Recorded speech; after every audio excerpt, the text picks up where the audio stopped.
Good morning, children. How are you all? I hope you all are doing well, staying safe, fit, and fine. Children, most of you have submitted your holiday assignment, that is science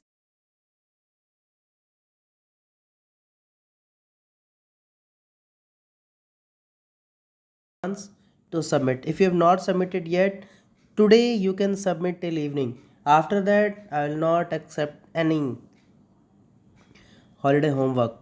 did you understand that? ठीक है, आज एक last मौका और दे रहा हूँ. जिसने भी सबमिट नहीं किया दे दी, इसमें आपके इंटरनल मार्क्स हैं.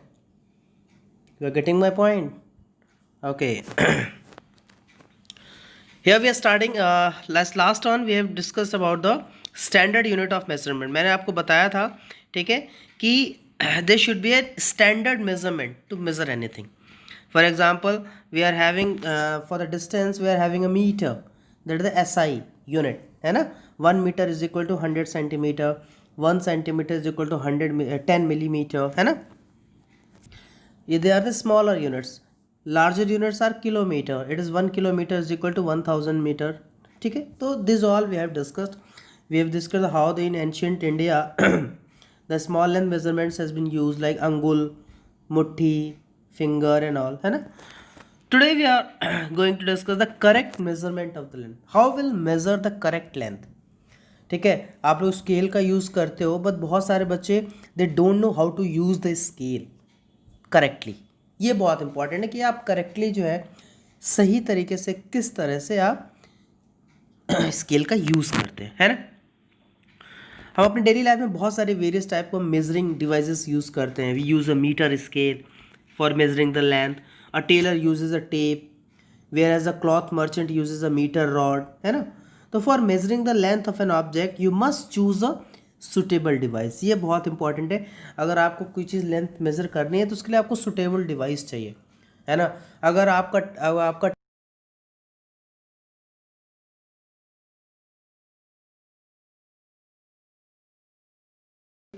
क्योंकि आपकी बॉडी के लिए फ्लेक्सिबल टेप चाहिए जिससे आप मेज़र कर सकते हो. होता है ना, फ्लेक्सिबल टेप होता है जिससे टेलर आपको मेज़र करता है. अगर रॉड होगी, मीटर स्केल होगा, तो आप उससे कैसे मेज़र कर लेगा, है ना.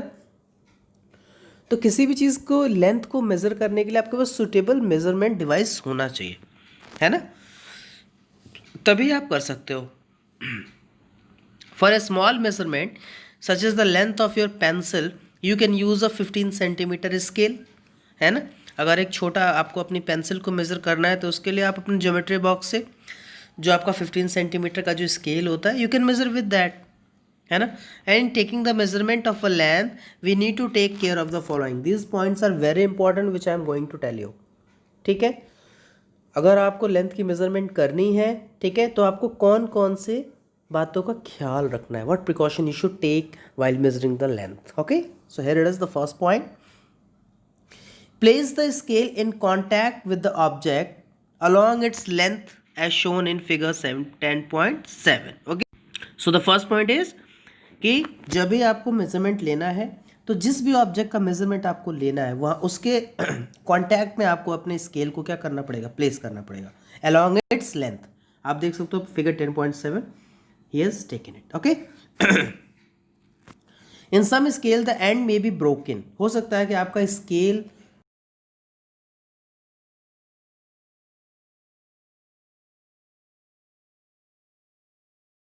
scales the ends may be broken so you may not be able to see the zero mark clearly, है ना. सपोज दैट आप कभी भी कोई चीज़ मेजर करते हो तो आप जीरो पॉइंट से मेजर करते हो. आप जीरो लिखा होता है वहाँ से स्टार्ट करते हो. बट सपोज दैट अगर आपका स्केल टूट गया है then what will you do, how will you measure with the broken scale, है ना. तो let's see. in such cases what you have to do, you should avoid taking the measurement from the zero mark of the scale. ठीक है, इस ऐसे cases में आपको zero point से या ज़ीरो मार्क से आपको मेज़रमेंट नहीं लेनी है. ठीक है, वो स्केल जहाँ से टूटा है उसके बाद आप देखिए कि कौन सा नंबर है ना. You can use any other full mark, कोई भी फुल मार्क आप यूज़ कर सकते हैं, 1 2 3 4 5. ठीक है, ज़ीरो अगर टूट गया है तो okay. Suppose that you are starting from 1 centimeter, है ना. then you must have to subtract the reading of this mark from the reading at the other and. For example आप देखो, ये देखिए यहाँ पे है ना, अगर आपका स्केल टूटा हुआ है तो यहाँ पे इन्होंने मेजरमेंट किया है, तो रीडिंग एक पॉइंट पे देखिए, एक एंड पे एक इसकी रीडिंग क्या है 1 सेंटीमीटर है, क्योंकि हम ये देखो ये जो मैं एग्जांपल बता रहा हूँ ये आपको ज़ीरो आपका ब्रेक हो चुका है, यानी आपका स्केल टूट चुका है। उस केस में आप कैसे करेंगे, तो हम 1 से मेज़र कर रहे हैं, सपोज अगर 0 नहीं है तो कोई बात नहीं, हम 1 से मेज़र करेंगे। तो एक एंड पे आपका 1 सेंटीमीटर है और सेकेंड एंड पे कितना आया है 14.3 सेंटीमीटर आया है। तो इसकी करेक्ट लेंथ कैसे निकालेंगे, हम 14.3 में से 1 सेंटीमीटर को सब्ट्रैक्ट कर देंगे and you will get the answer. So the correct measurement is what 13.3 centimetre. Remember this. Suppose that 1 भी टूटा हुआ है तो आप 2 से स्टार्ट कर सकते हैं, 3 से स्टार्ट करते हैं, ठीक है। और जहाँ से स्टार्ट करेंगे उतना पॉइंट आपको क्या करना है, जो फाइनल आप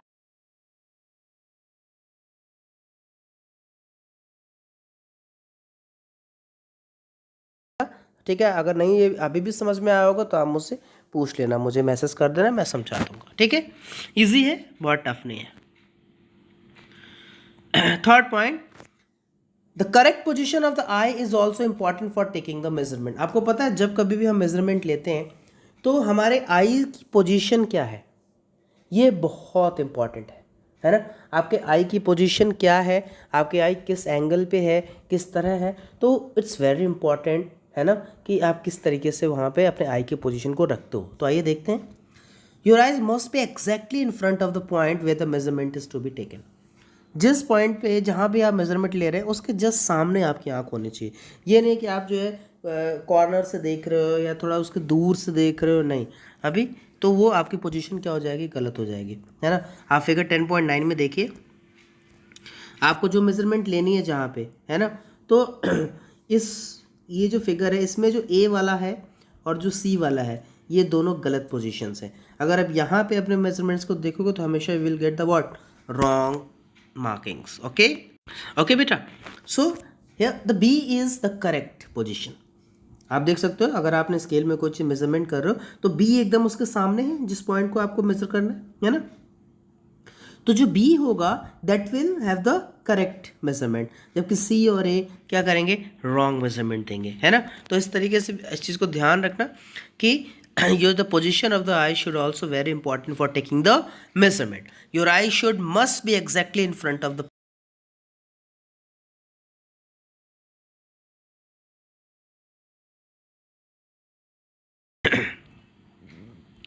chalo, now we come to the activity 3. Measure the height of your classmate using the hand span and then by using a meter scale. ठीक है, आप स्कूल में नहीं है कोई बात नहीं, आप अपने ब्रदर, अपने सिस्टर, अपने कज़न, अपने फादर, अपने मदर, किसी की भी हाइट को मेज़र कर सकते हैं अपने हैंड स्पैन का यूज़ करके। Remember one thing, okay. ये एक्टिविटी आपको घर पे करनी है, सबको परफॉर्म करने हैं, ओके ठीक। फिर बताना है कि क्या ऑब्जर्वेशन रहा आपका। सो measure the height of your classmate, यहाँ क्लासमेट ना होकर के आप अपने कोई फैमिली मेम्बर्स कर सकते हैं, ठीक है ना। So measure the height of your family member using you hand span and then by using a meter scale. एक बार आप क्या करिए, अपने कज़न का या अपने ब्रदर का हैंड स्पैन का यूज़ करके उसकी हाइट को मेज़र करिए और फिर उसके बाद आप मीटर स्केल का यूज़ करके उसकी हाइट को क्या करिए, आप मेज़रमेंट करिए, ठीक है।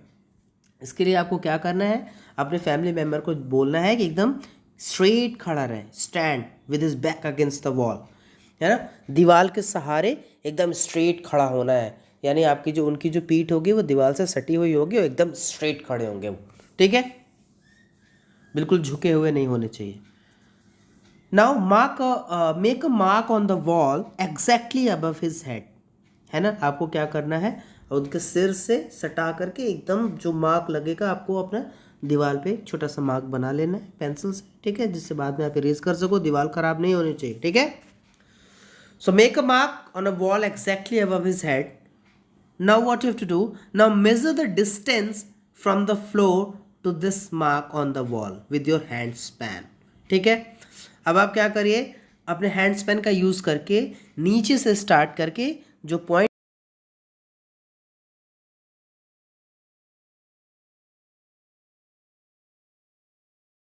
और फिर हैंड स्पैन से आपने मेज़र किया, अपने रीडिंग को नोट कर लीजिए। उसके बाद आप मीटर स्केल का यूज़ करके उसको क्या करिए, मेज़र करिए, ठीक है। Let all other students measure this length in a similar way.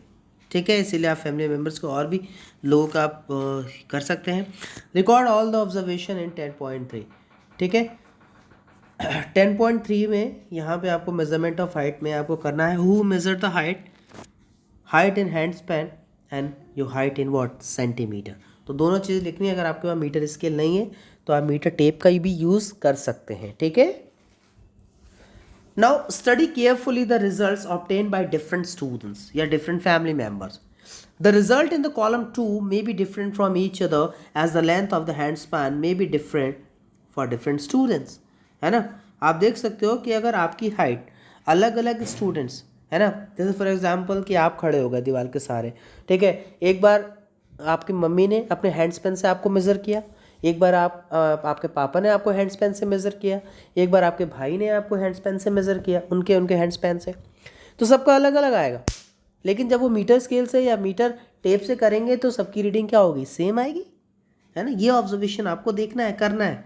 तो इससे क्या चीज़ हमें पता चल रही है ना, कि सबके हैंड स्पैन आपको क्या अलग अलग देखने को मिलेंगे। है ना, तो आप देखोगे कि अगर आप जो मेज़रमेंट एक स्टैंडर्ड स्केल का यूज़ करके अगर करते हो तो आपको हर बार आपकी मेज़रमेंट क्या आती है, सही आती है, एक्यूरेट आती है, करेक्ट आती है। जबकि हैंड स्पैन का यूज़ करोगे तो आप कंफ्यूज हो जाओगे, पापा के हैंड स्पैन से कुछ और आएगा, मम्मी के हैंड स्पैन से कुछ और आएगा, ब्रदर्स के हैंड स्पैन से कुछ और, या सिस्टर के हैंड स्पैन से कुछ और आएगा। है ना, तो the result may be very close to each other. है ना,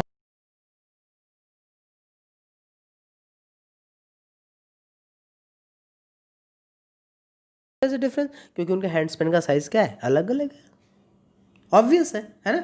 so after all everybody is using the same scale and not the different hand span, that's why it is equal. So this could be due to some small errors in taking the observation. In higher classes हम और ज़्यादा इसके बारे में पढ़ेंगे कि कैसे इन errors को हम हैंडल करेंगे मेजरमेंट करते समय। ठीक है, और हाँ, ज़्यादा हायर क्लासेस में हम एरर्स के बारे में पढ़ेंगे। ठीक है, तो ये बात हो गई आज कि आप किस तरीके से एक स्केल का यूज़ करके आप अपने करेक्ट मेजरमेंट लेंथ की ले सकते हैं। ठीक है, अब आते हैं measuring the length of a curved line. ठीक है, अगर कोई लाइन कर्व्ड है तो उसका मेजरमेंट आप कैसे करेंगे, बहुत टिपिकल है। आप खुद सोचिए, अगर कोई लाइन जो है कर्व्ड लाइन है ना, आप अपने बुक में या अपने बोर्ड पे आप जहाँ पे कोई कर्व्ड लाइन बनाइए और उस कर्व्ड लाइन को सोचिए कि किसकी लेंथ कितनी होगी, इसको हम कैसे मेज़र करेंगे, how will you measure it. सोच सकते हैं आप, can you tell me? I tell you, we cannot measure the length of a curve line directly by using a meter scale. एक चीज़ तो बड़ी इंपॉर्टेंट है, क्या कि मीटर स्केल का यूज़ करके आप कर्व लाइन की करेक्ट मेजरमेंट नहीं ले सकते। ऑब्वियस सी बात है, मीटर स्केल फ्लेक्सिबल तो होता नहीं है ना, मीटर स्केल तो एकदम हार्ड होता है। तो जब मीटर स्केल हार्ड है तो how will you measure it, कैसे आप कर्व लाइन को मेज़र करेंगे? तो मीटर स्केल का यूज़ आप नहीं कर सकते। फिर क्या करेंगे, वी हैव अ, एक हमारे पास ऑप्शन है, क्या, यूजिंग अ थ्रेड। है ना, अब थ्रेड का आप सोचेंगे सर थ्रेड का यूज़ करके हम कैसे कर्व लाइन को मेज़र कर सकते हैं। सो मैं बताता हूँ कि how will you measure it using the curve line. See, use a thread to measure the length of a curve.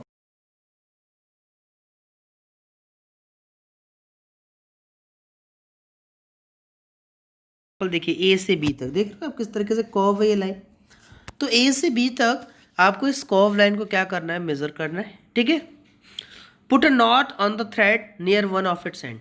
ठीक है, उसके एक एंड पे आप नॉट लगा दीजिए। ठीक है, थ्रेड के। Now place a small portion of the thread along the line. अब आपको क्या करना है, जैसे जैसे लाइन गई है कर्व, सेम उसी लाइन के ऊपर आपको थ्रेड को रखना है, सेम उसी शेप में। ठीक है,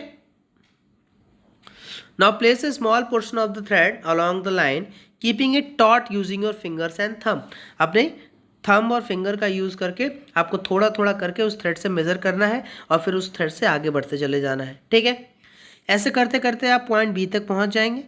now hold the thread at its and point with the one hand. Now using the other hand stretch a little more portion of the thread along the curve line। वही मैंने आपको बताया कि आप क्या करेंगे, इस कर्व लाइन पे एक तरफ से स्टार्ट करेंगे थ्रेड का यूज़ करके और फिर थोड़ी दूर आप क्या करेंगे, उस थ्रेड से आप नापेंगे, फिर जहाँ तक वो आया है फिर वहाँ पे एक थंब रखेंगे, फिर थोड़ा सा और आगे बढ़ेंगे, आगे थोड़ी लाइन मेज़र करेंगे, ऐसे करते करते करते करते थ्रेड से आप पूरी की पूरी लाइन क्या कर देंगे, मेज़र कर लेंगे। ठीक है, now go on repeating this process till the other end B of the curve line is reached.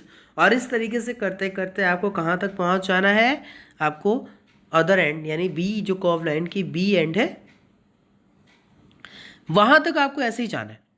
Now make a mark on the thread where it touches the end B. अब आपको क्या करना है, ठीक है, आप बी पे जहां तक पहुंचे उस जगह पे थ्रेड पे आप क्या कर लेंगे, मार्क कर लेंगे, है ना।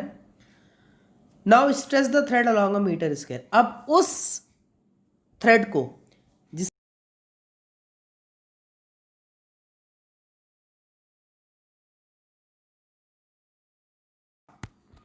ठीक है, समझ में आ रहा है मेरी बात। स्ट्रेच करने के बाद आप उसको स्ट्रेच करके एक मीटर स्केल के सामने रख देंगे, और मीटर स्केल पे फिर आप देखेंगे कि वो आपका थ्रेड कितना लंबा है ना। क्या बोलते हैं, ये आपका थ्रेड है, इसकी लेंथ कितनी आ रही है मीटर स्केल पे। You are getting my point. और फिर आप जितनी मीटर स्केल पे लेंथ आएगी वही उस कर्व लाइन की क्या हो जाएगी, आपकी मेजरमेंट हो जाएगी। समझ में आ रहा है, इंपॉर्टेंट है, ठीक है। सो इन दिस वे बच्चों हम मेजरमेंट कर सकते हैं। इंपॉर्टेंट पॉइंट है ना, ये बहुत इंपॉर्टेंट पॉइंट है बच्चों कि किस तरीके से हम, अगर हमारे पास कर्व लाइंस हैं तो उन कर्व लाइंस का हम किस तरीके से यूज़ कर सकते हैं, मेजरमेंट किस तरीके से करेंगे, किस चीज़ का यूज़ करें। अभी मैंने आपको बताया थ्रेड्स इज इंपॉर्टेंट पार्ट, है ना। थ्रेड का यूज़ करके आप डेफिनेटली क्या कर सकते हैं, कोई भी कर्व लाइन होगी आप उसको मेज़र कर सकते हैं। आप उसको धीरे धीरे करके उसको क्या करिए, एंड टू एंड पकड़ के थोड़ा थोड़ा करके आप उसको मेजरमेंट करिए, और लास्ट में उसको आप पूरा मेज़र करने के बाद उसको पॉइंट में मार्क लगाए, और फिर उसको स्ट्रेच करके मीटर स्केल पे रख के यू कैन डेफिनेटली आप कर सकते हैं। ठीक है, तो इन दिस वे आप क्या कर सकते हैं, इसको अच्छे से मेज़रमेंट कर सकते हैं। ठीक है, तो आज के लिए इतना ही, है ना। और एक चीज़ और हमने यहाँ पे जाना बच्चों के, हाउ वी कैन, जैसे हम लोग को बहुत ज़्यादा ध्यान रखना पड़ता है कहीं भी मेज़रमेंट करने के लिए। जैसे हमने देखा कि स्केल से जो मेज़रमेंट है वो अगर वो करते हैं तो क्या क्या सावधानियाँ, क्या क्या प्रिकॉशंस रखने पड़ते हैं। इवन अगर हम थ्रेड का यूज़ करते हैं then what are the precautions we have to use. ठीक है, तो ये चीज़ें इंपॉर्टेंट है। और इसके साथ हमने ये भी जाना कि स्टैंडर्ड यूनिट्स, हमेशा मेजरमेंट के लिए स्टैंडर्ड यूनिट्स और स्टैंडर्ड स्केल्स का यूज़ करें, है ना। क्योंकि अगर आप फुटप्रिंट, हैंड स्पैन, है ना, फोर आर्म का यूज़ अगर करेंगे तो ये पर्सन टू पर्सन क्या करता है, वेरी करता है, डिफर करता है, और हमेशा आपके आंसर्स क्या आ जाएंगे, कंफ्यूजिंग आएंगे, गलत आएंगे, एक्यूरेट नहीं आएंगे। ठीक है, तो चीज़ों का ध्यान रखना। जो भी चीज़ें आप सीख रहे हैं, पढ़ रहे हैं बच्चों, इनको अपनी लाइफ में, डेली लाइफ में कहीं ना कहीं आपका इनका यूज़ है ना। तो अगर आप अपनी डेली लाइफ से इसको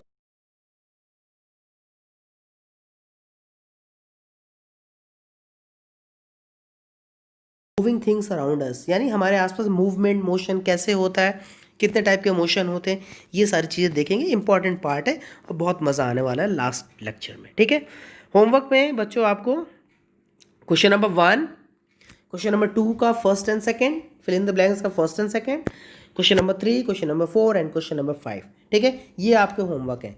फिर से बोल रहा हूँ, क्वेश्चन नंबर 1, क्वेश्चन नंबर 2 का first and second, question number 3, question number 4 and question number 5। ठीक है, इसको आप रफ कॉपी में पहले करेंगे।